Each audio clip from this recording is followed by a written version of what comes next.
Anaconda, যেই সাপের কথা শুনলে আমাদের এমনিতেই অবস্থা খারাপ হয়ে যায়, কিন্তু বন্ধুরা এই মানুষটি নিজেকে অ্যানাকোন্ডা সাপের সঙ্গে ইচ্ছাকৃতভাবেই এক যুদ্ধে মেতে উঠেছিল। ইনি হলেন পল রোজলি। ইনি অনেক দিন ধরেই অ্যানাকোন্ডার উপর রিসার্চ করেছিল। 2014 সালে এই ব্যক্তি অ্যানাকোন্ডার উপর এক মারাত্মক এক্সপেরিমেন্ট করেছিল। তিনি দেখতে চেয়েছিলেন অ্যানাকোন্ডা যখন একটি মানুষকে পেঁচিয়ে ধরে সেখান থেকে বেরিয়ে আসা যায় কিনা। এই এক্সপেরিমেন্টটি করার জন্য এই ব্যক্তি একটি স্পেশাল স্নেক প্রুফ জ্যাকেট তৈরি করেছিল।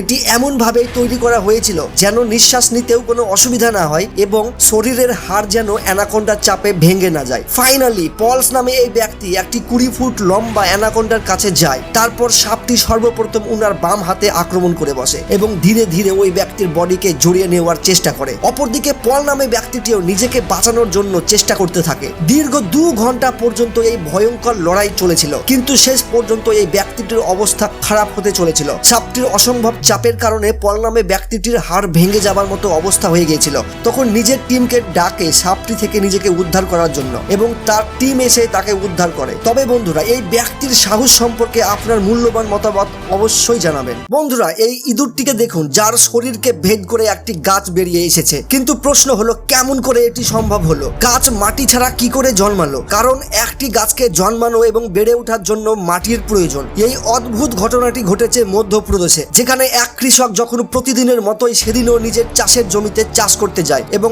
এই অদ্ভুত দৃশ্যটি দেখে। এটিকে সায়েন্টিস্টরা রিসার্চ করে জানিয়েছে যদিও এই গাছটি ইঁদুরের শরীরের জন্মেছে, কিন্তু এটির পেছনে কারণ ছিল একটু অন্যরকম। সায়েন্টিস্টদের বক্তব্য হলো ইঁদুরটি কোনো কারণে আহত বা জখম হয়ে গিয়েছিল, আর যখন জখম হয়েছিল তখন কোনো এক প্রকারে ইঁদুরের শরীরে ওই জখম হওয়া স্থানে এক গাছের বীজ সহ মাটি ঢুকে পড়ে এবং বীজ থেকে গাছে পরিণত হয়ে বেড়ে উঠতে শুরু করে। যেমন ভাবে একটি মাটি দিয়ে তৈরি করা দেওয়ালে একটি গাছ বেড়ে ওঠে। কিন্তু এই বিষয়ে আপনার মতামত কি? কমেন্ট করে অবশ্যই জানাবেন। ভিডিওটি দেখে তো অবশ্যই মজা পেয়েছেন, আর তাই যদি হয় তাহলে সাবস্ক্রাইব করে পাশে থাকুন এবং আপনার বন্ধুদের মাঝে শেয়ার করে বুঝিয়ে দিন যে আপনি কি অ্যামেজিং ভিডিও দেখেন। Thanks for watching.